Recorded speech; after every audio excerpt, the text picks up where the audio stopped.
Hey guys, welcome back to Andy's Dinosaur Reviews, and today we have the pleasure of beginning our quest to check out the entire lineup of brand new 2025 Collecta releases, and we are going to begin with maybe one of, if not the most anticipated overall. This is the Maip macrothorax, and this is a great species for Collecta to release this year. And in fact, most of the species they are releasing this year are species that we previously probably didn't have too many opportunities to get into our collection, and I know that this is definitely the first time I've had the pleasure of adding this species to my collection. And honestly, when it comes to the first time of many species entering my collection, they often come from Collecta, but this one is definitely a really exciting species, and I can say with confidence that, first of all, I need to get this off. Boy, that was really on this foot. Jeez. But also, this figure looks so much better in person than I was expecting it to, and I don't know why, but I would say the entire line overall from Collecta this year looks way better in hand than they did with the promo images. But definitely excited to have an early opportunity to check these out again here on the channel. Take a look at them with you guys. They are not available quite yet for sale, but they will be very soon, so we kind of get to preview them here. Again, which is really exciting. But you can see if we start up here in the head sculpt, it looks really quite nice. The texturing of the skin looks pretty good, and they have some very nice paintwork on this one, especially here in the face, because there is actually some slight alternate coloration, like a slightly different shade of brown here compared to a darker brown here compared to a lighter tone up there on the top of the head. I don't know how good all of that, difference in color is picking up here on camera, but it looks really nice here in person. We also have a darker tone there highlighting the nostril. The skin texture is really quite fine here in the face, but looks very good. And we can see a darkening there around the eye. And then, of course, that classic Collecta black eye with the gloss coat shining, making it look super realistic, which I think looks really nice. We also have, again, a little variation of color here to the lower jaw as well. Again, just really subtle, slight variation of color in the face on this one. Obviously, this one has an articulated jaw, which is really exciting. We can see that's about as far open as it goes, so it doesn't have a massive, ability to open really wide, but it opens quite nicely overall. We can see the teeth are all sculpted out in there, kind of sculpted together, not sculpted individually, and they are a little sloppy as far as the paintwork goes, but I think they still look pretty decent overall. And again, you can see the same thing over here on this side. All of those teeth on the inside of the mouth, obviously. Not the type of dinosaur you would want to mess with, because that's a whole lot of teeth that it has going on. But again, you can see the inside of the mouth also sports a pinkish tone, or you could if my camera would focus. We can kind of see the tongue in there, and then the pinkish tone as well as the detail there on the inside of the upper side of the upper jaw there, which looks really good. But again, overall, it's very nicely done. As we move back here, we can see the ear of the dinosaur as well as a darker tone there kind of circling around the ear, just kind of highlighting that area as well. Up here on the top of the head, we've got a little crest of feathering up here, which looks really cool, definitely very striking. It is painted with kind of like a red-orange, almost like bordering on a coral sort of a tone, but it really quite shines, definitely makes that area pop quite nicely. We also have some feathering moving along the top of the body, and that as well has that kind of same sort of tone, but really subtle. You can see it kind of moving along the back of the dinosaur with that almost like coral sort of a tone following basically along with the feathers, and then we have a darker brown following along the center of the feathers, basically running along the spinal column. And the feather detail is really quite crisp, very impressive as well. But as you move down into the body a little bit further, obviously we return back to a scale detail sort of a look, and we also again have more variation of color with basically a light brown, but there are some darker browns applied here and there, and it's probably very hard to really see on camera, but there is a slight bit of difference as far as the coloration goes that I could see popping up here and there, just ever so slight variation of color that they have applied to it, which looks really good. As we move down even further, we can see we transition to a lighter tone for the underside, basically running along the throat and then the underbelly of the dinosaur all the way out into the tail, which again is nice to have that sort of lighter tone for the underbelly, something I would expect to see. Leading down here into the arm, we can see that my camera doesn't want to focus. There we go. That the muscle definition looks really quite nice. We've got the elbow sculpted out. Very nice, impressive scale detail down here as well. Kind of almost lizard-like, I would say, right here in this area, or snake-like sort of. But as we continue to move down again, you can see we transition to a darker tone moving into the hands. Fingers do have some scoots moving down, and then we have a gray for the nails, and the nails are sculpted pretty decently, obviously a little bulky, but considering this is a figure that kids would probably buy, as well as adult collectors, you definitely don't want the figure to be dangerous to anyone, so again, I can understand why the nails would look that way, and the paintwork is really quite nice and precise in that area. Moving back up into the stomach region, we can see the skin kind of wrinkling in front of the thigh, as well as a little bit of wrinkling back here behind the arm, again, because of the position of the dinosaur. We obviously can see some darker browns have been applied to both of those areas, and again, the actual fine detail looks really good, really crisp overall as we move through the course of the figure. When we move back up to the top of the dinosaur, we can see that those feathers do taper off basically right around the hip region, and they are gone, but there is still a little bit of that darker brown that kind of follows along, or even, I don't even know how I would term this. Not really a brown. It's almost like a mixture of the coral and the brown kind of together, making it look more brown than anything. But it does, again, follow along the back of the dinosaur. Leading down into the thigh, we can see the muscle definition looking pretty good. You've got some more wrinkling and creasing in the back of the knee.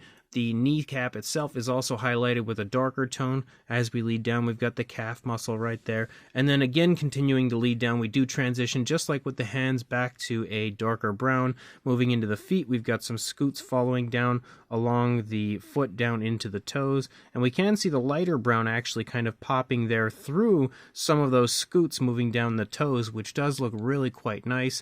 And again, the nails painted with a grayish tone. And yes, we do have dew claws that are also painted with that grayish tone. And then we lead back up, we can see the skin kind of stretching here off of the tail as we lead out into the tail, obviously, because that leg is taking a nice step forward, and that's exactly what you would expect to see.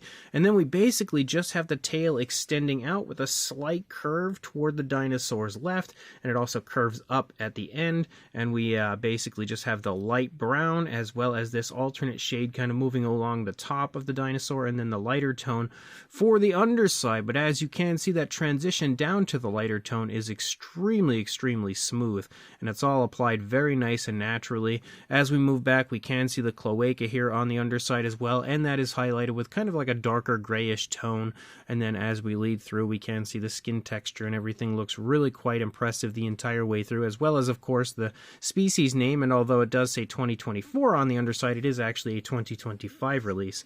But then when we take a look at the opposing side, we've got the head sculpt again looking really good. We can see that very nice crest of feathers up there on the top of the head again from this side. As we lead back, we've got a little bit of wrinkling and stuff leading down into the neck, and again, a little more variation of color. One thing I really love as we lead back, though, is you can see an injury here right in the shoulder area, which isn't something that we used to see too often from Collecta, but I really like the fact that they are including that kind of stuff on their newer figures, because I feel like it is just a really nice dose of realism being added to their releases. And we can see that is painted out again with a reddish tone, and it's actually again sculpted into the figure, so there is an actual kind of chunk of meat basically taken out of our poor dinosaur. But as we move down, the arms are held pretty much in the same position as we had seen on the first side, so no real big difference on this side as far as that goes. The biggest difference you're going to see is the fact that the leg is kind of extending back over here, which shows a little bit more of the stomach and also doesn't have all of the creases here, so it looks a little more at ease, I guess, on this side when it comes to the wrinkling and creasing. But we have the same sort of paintwork, same sort of sculpt work again.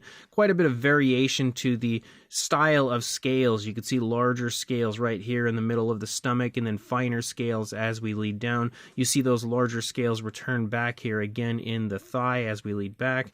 We can kind of make out the hip bone right here as well, leading down the muscle definition again, really quite nicely shining there. We've got the knee in the front, the shin and everything. Actually moving down the shins, we actually have scoots the entire way down, it looks like, and then down into the foot, and then down into those toes with the very nice bird-like foot sculpt that we've got going on. And then, of course, we have that darker brown return, and then again, the light gray for the nails. And then leading up, we basically just head out into the tail. Not really a whole lot of difference on this side compared to what we had seen on the other side, but the tail's not curved enough that it's going to have some sort of a dramatic difference from one side to the other. But that is an absolutely gorgeous figure. Definitely one of the nicest theropods to come from Collecta in quite some time. However, now that I'm actually putting the figure down, I am noticing that this one might be warped a little bit from travel. It's not really standing too well. Maybe I did need that plastic stand that I just tossed away before. So there we go, we have it standing. The problem was the right leg was kind of warped, so it was sort of bent due to transit. So I just had to bend that leg back, and now we're good to go. But as far as the size goes, for a length, you were looking at a little over 10.5 inches, or pretty close to 27 centimeters, pretty much on the dot. And the highest point I would think would be the tip of the snout, around 4 inches or about 10 centimeters. For a size comparison, there is Mr. Papo T-Rex, the Attack Pack Collovosaurus, Robert Muldoon, and the Collecta human being next to our Maip, and we can see again that it does have a pretty good, pretty impressive size to it. Definitely one of the aspects of this figure that instantly caught my attention was the nice size that it has going for it. Unfortunately, I don't have any other figures of this species in my collection, so I have no other, similar species that I can, well, except for, Megaraptors and stuff, but I don't have anything, and even those are actually hit or miss. Like, there's very few out there. So I really don't have much of anything that would compare well with this, so I think we're just going to have to go with some randoms. So when it comes to a figure that I often use for comparisons from Collecta, we have their Deluxe Dimetrodon, which we can see is kind of similar in size, honestly, just doesn't have the same length. If we bring in a Mattel Velociraptor, we can see obviously our Maip is a bit larger. We've also got the Safari LTDU Tyrannus, which clearly is a lot smaller. For another comparison, we also have the classic at this point, Collecta Feathered T-Rex, which I know was an extremely popular release for Collecta, and obviously we can see that our Maip is not really quite up to the size of that T-Rex. We do also have the smaller, more Jurassic Park style T-Rex that they had released,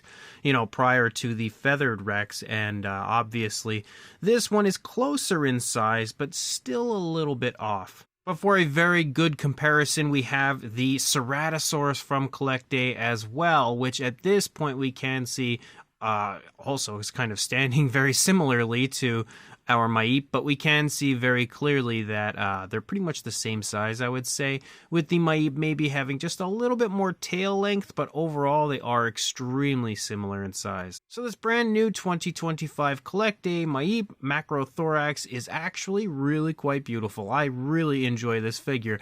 I think sculpt-wise, it is very well done. It's got lots of very impressive fine detail. It's very vibrant. The skin texture throughout looks great. There's a good bit of variation to the different types of scales that we see, as well as some very nice impressive feather detail moving along the back of the body, and a very cool crest of feathers up there on the top of the head, which really helps this one to stand out. It also has a pretty decent, very naturalistic color scheme. There's not really a whole lot of flashiness when it comes to the colors of this one, but I still think it looks pretty good, and again, it doesn't look out of the realm of possibility for a species like this, but it does still have that little element of flashiness with those very cool colors up there on the crest of feathers on the top of the head, which I think looks really good. But they've also applied some nice shading here and there through the course of the figure, and some very slight variation of color that at times you don't even notice until you really get it in a good light and take a look at it. So again, even though it's not the flashiest coloration we've seen from Collecta, it's nice and natural, and I think overall looks pretty good. The pose is fairly nicely done, nothing over the top or crazy. It's, again, just like I said with the paint apps, natural enough, and I think it looks pretty good. It does have an articulated jaw, which as well is really fun, something that people will of course enjoy greatly, because everybody loves a good articulated jaw. Well, maybe not everybody, but most people do. Regardless, it is still a very cool figure, and again, on top of all of that, it is a species I did not have previously, so as always, Collecta coming through when it comes to awesome new species to add to our collections. If you are interested in grabbing this and adding it to your collection, it will be coming into stock on Everything Dinosaur at some point in the very near future, so make sure you keep checking back to Everything Dinosaur, follow them, and pick this up once it does again come into stock on Everything Dinosaur. It will also come into stock on other websites like Happy Hen Toys and thejenkins.com, and of course all your favorite dinosaur websites that do carry Collecta. So make sure you pick it up when it does again officially release, and like, comment, and subscribe, and I will see you in the next review. Thanks for watching.